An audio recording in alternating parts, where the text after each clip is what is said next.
ये सवाल नहीं बल्कि एक डर है जो तुम्हारे अंतर्मन में बैठा हुआ है, जो तुम्हें अगला कदम लेने से रोक रहा है, तुम्हें कदम आगे बढ़ने से रोक रहा है। यदि तुम वास्तविकता देखो तो किसी को भी नहीं पता होता कि वह कार्य कैसे हो, लेकिन एक इंसान जब दृढ़ निश्चय कर लेता है तो वह अपने उद्देश्य को सामने रखकर लगातार प्रयास करता रहता है और वह अपनी सफलता प्राप्त कर ही लेता है। तभी वो लड़का उन बौद्ध भिक्षु से कहता है कि हे गुरुवर, अगर ऐसी बात है तो मन में बार बार चिंता क्यों होती है, मन बार बार बेचैन क्यों हो उठता है। इस पर बौद्ध भिक्षु कहते हैं, बेटा, क्योंकि तुम्हें डर है कि तुम कमजोर हो, तुम्हारे अंतर्मन में बैठा है कि तुम में कुछ कमी है, तुम किसी काम के नहीं हो और यही कारण है कि तुम कोशिश करने से डरते हो, क्योंकि तुम्हारा अंतर्मन हमेशा तुम्हें रोकता रहता है।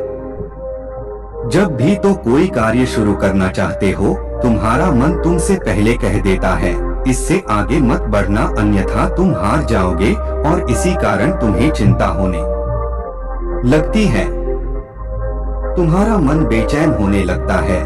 तभी वो लड़का कहता है, गुरुदेव, आपने जो कुछ भी कहा वो बिल्कुल सत्य है, लेकिन अब आप ही मुझे बताइए कि मैं इस परेशानी से बाहर कैसे निकलूं। इसका जवाब देते हुए वो बौद्ध भिक्षु उस लड़के से कहते हैं, बेटा, इस समस्या का समाधान बहुत ही आसान और सरल है। तुमने देखा होगा कि अक्सर ही हम अपने आप को दोष देते रहते हैं, अपने आप को तरह तरह के अपशब्द कहते रहते हैं जो हमारे अंतर्मन में जाकर बैठ जाते हैं और वही हमें आगे बढ़ने से रोकते हैं। और इन शब्दों का हम पर बहुत गहरा प्रभाव भी पड़ता है, क्योंकि जैसा हम खुद से कहते हैं, जैसा हम पूरी भावनाओं के साथ सोचते हैं, हम वैसा ही बनते चले जाते हैं। इसलिए यदि तुम खुद को बदलना चाहते हो तो कि तुम भी काबिल बन सको, तो तुम्हें अपने अंतर्मन और काम करता ऐसे शब्द जब तुम खुद से कहोगे तो तुम शक्तिशाली महसूस करने लगोगे और तुम्हारी सारी चिंताएं खत्म होने लगेंगे, क्योंकि यही शब्दों की ताकत है। वह तुम वही बना देंगे जो तुम खुद से कहोगे। तुम जितनी भावना के साथ यह वाक्य बोलते हो, उसे महसूस करते, उतनी ही भावनाओं से यह शब्द तुम पर असर करना शुरू कर दे। धीरे धीरे यह शब्द तुम्हारे मन और व्यक्तित्व की सोच का हिस्सा बन जाए। लेकिन मेरी एक बात याद रखना कि तुम्हारा अंतर्मन इतनी आसानी से हार नहीं मानने वाला। जब तुम आगे बढ़ोगे तो मौका मिलते ही वह तुम्हें पीछे खींचेगा। तुम्हारे अतीत के बीते हुए सारे कड़वे अनुभव तुम्हें याद दिलाएगा, ताकि तुम डर जाओ और एक बार फिर से अपने लक्ष्य का पीछा करना छोड़ दो। लेकिन तुम्हें इसकी चिंता नहीं करनी। उन सकारात्मक शब्दों के कारण तुम्हारा मन सकारात्मक विचारों को स्वीकार करने लगेगा।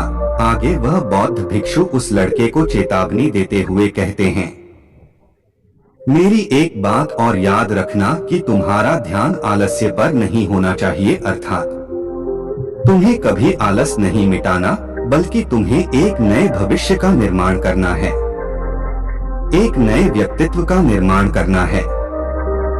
तुम्हारा पूरा ध्यान केवल इस पर ही होना चाहिए। उन बौद्ध भिक्षुओं की बात सुनकर लड़का कहता है, ठीक है गुरुवर, आप जैसा कहते हैं मैं वैसा ही करो। तभी वह बौद्ध भिक्षु उस लड़के से कहते हैं, बेटा, अभी तो मैं इस गांव से जा रहा हूँ, लेकिन कुछ सालों के बाद मैं वापस आऊंगा। इतना कहकर बौद्ध भिक्षु वहां से चले गए और वह लड़का अपने घर लौट गया। लेकिन अब उस लड़के के मन में तरह तरह के विचार चल रहे थे। वह लड़का यह सोच रहा था कि अगर मैं अपनी मनपसंद जिंदगी जीने लगूंगा, अगर मैं दुनिया घूमने लगा, नए लोगों से मिलने लगा और अपनी पसंद का काम करने लगा, तो मेरी जिंदगी कैसी होगी। उस बात को ध्यान करके उसने एक कागज पर अपना लक्ष्य लिखा और लिखकर सो गया। अगली सुबह जब उसकी आंखें खुली तो उसने उस पेपर पर लिखा हुआ लक्ष्य एक बार दोहराया। उसके बाद वह कुछ देर के लिए शांत हो गया। तभी उसे उन बौद्ध भिक्षु की बात याद आई कि तुम अपने लक्ष्य के लिए आज क्या कर सकते हो। उसने खुद से सवाल किया कि मैं आज अपने इस लक्ष्य को प्राप्त करने के लिए क्या कर सकता हूँ। तभी उसे एक बार फिर से उस पेपर की तरफ ध्यान दिया। उस पेपर पर लिखा था कि मैं बाजार जाता हूँ और लोग व्यापार करने की कौन सी चीज है, कौन से सामान लेकर आते हैं। मैं उन चीजों को देखता, उन चीजों को पता करता है। वो पढ़ने के बाद तुरंत ही बाजार चला गया। वह अलग अलग दुकानों पर बैठा उसने देखा, लेकिन उसे कुछ समझ नहीं आ रहा था क्योंकि लोग अलग अलग व्यापार कर रहे थे, अलग अलग तरह की चीजें और सामान ले रहे थे और किसी ने उसकी कोई मदद नहीं की। वह बहुत उदास हो गया और निराश होकर वापस घर लौट आए। तभी उस लड़के को उन बौद्ध भिक्षु की एक और बात याद आई, शब्दों में बहुत ताकत है और शब्द हमारा जीवन बदल सकते हैं। उसे वह सकारात्मक विचार याद आए। वह उन्हें सुबह शाम दोहराने लगा और अब से वह हर दिन ऐसा ही करता। देखते ही देखते 1 महीना बीत चुका था, लेकिन अब तक उसके जीवन में कोई बदलाव नहीं आया था।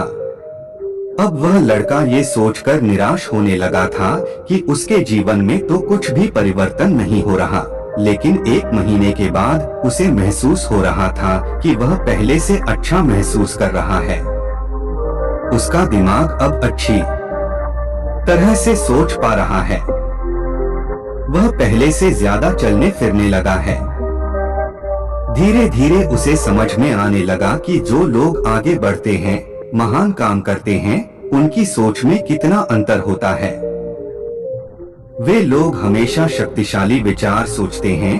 दूसरों की छोटी सोच और डर से वह कभी प्रभावित नहीं होते। जब भी उनके सामने कोई मुश्किल आन पड़ती है तो वह घबराते नहीं, बल्कि उस समस्या का समाधान निकालते हैं। इस समस्या के समाधान पर ध्यान केंद्रित करते हैं और न ही वह कभी किसी का इंतजार करते हैं। वह केवल खुद पर विश्वास करते हैं और तुरंत ही कदम आगे बढ़ाते। जब उस लड़के को ये सारी बातें समझ में आने लगी तो उसने भी धीरे धीरे अपने कदम आगे बढ़ाने शुरू किए। उसने बिल्कुल वैसा ही व्यवहार करना शुरू किया। अब से वो कभी खाली नहीं बैठता था।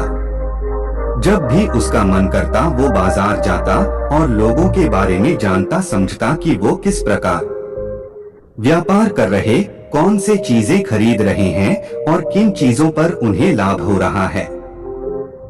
और जब उसका मन करता तो अपने पिता की मदद भी करता था। वो अपने पिता के साथ मंडी में जाता, वहां पर जाकर मोल भाव करता। ये हमेशा कुछ ना कुछ सीखने में ही जुटा रहता है। तभी एक दिन गांव में एक मसाले का व्यापारी आया। उसे कुछ पढ़े लिखे नौजवानों की जरूरत थी जो माल की गिनती कर सके और हिसाब रखने का काम कर सके। वह लड़का अपने लक्ष्य को जानता था कि उसे क्या पाना है। उसे समझ में आ गया था कि इस काम से उसे बहुत कुछ सीखने को मिलेगा। बेहिचक उस सेठ के पास पहुंच गया। वह जानता था कि उसे उस काम के बहुत कम पैसे मिलेंगे, लेकिन फिर भी वह उस काम को करने के लिए तैयार था। अब उस लड़के की सोच पूरी तरह से बदल चुकी थी। अब वह बाकी लोगों की तरह नहीं सोचता था, बहुत ईमानदार और समझदारी से काम करता था। देखते ही देखते करीब 3 महीने बीत गए और अब व्यापारी यह समझ चुका था कि नौजवान बहुत ही समझदार है और वह उसे व्यापार में बहुत मदद करता है। इसलिए उस मसाले के व्यापारी ने उस लड़के को अपना सहायक बना लिया। उस व्यापारी ने देखा कि इस लड़के की दिनचर्या सबसे अलग है। ये हर दिन पढ़ता है, लिखता है, सुबह उठकर ध्यान करता है, नई चीजें सीखता है। परेशानी आई तो भी विचलित नहीं होता। ये सबसे सम्मान से बात करता है, सबका आदर करता है। देखते ही देखते 1 साल बीत चुके थे और अब तो व्यापारी उस नौजवान से बहुत खुश था।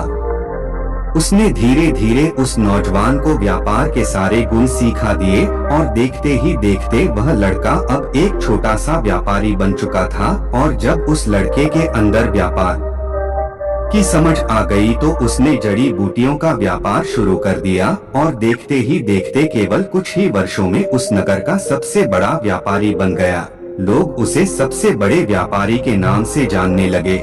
उसकी नाम दूर दूर तक फैलने करीब 5 वर्षों बाद जब वह वापस अपने घर लौटा तो लोग बहुत हैरान थे। उसे देखकर लोग बहुत अचंभित थे। उसके सारे जानने वालों ने उस लड़के से पूछा, तुम इतना कैसे बदल गए? तब उसने कहा, उन गुरु ने सच ही कहा था, शब्दों से हम जीवन बदल सकते हैं। वैसे आपने आज के इस वीडियो से क्या सीखा हो, मुझे आप कमेंट में जरूर बताएगा। इसी के साथ मैं उम्मीद है कि आपको आज की यह वीडियो जरूर पसंद आई हो तो इस वीडियो को लाइक और अपने दोस्तों के साथ शेयर भी जरूर कीजिएगा और हमें ऐसे ही सपोर्ट करने के लिए चैनल को सब्सक्राइब जरूर दबा दीजिएगा। तो चलिए फिर मिलते हैं अगली वीडियो में। तब तक के लिए अपना ख्याल रखें। धन्यवाद और नमो बुद्धाय।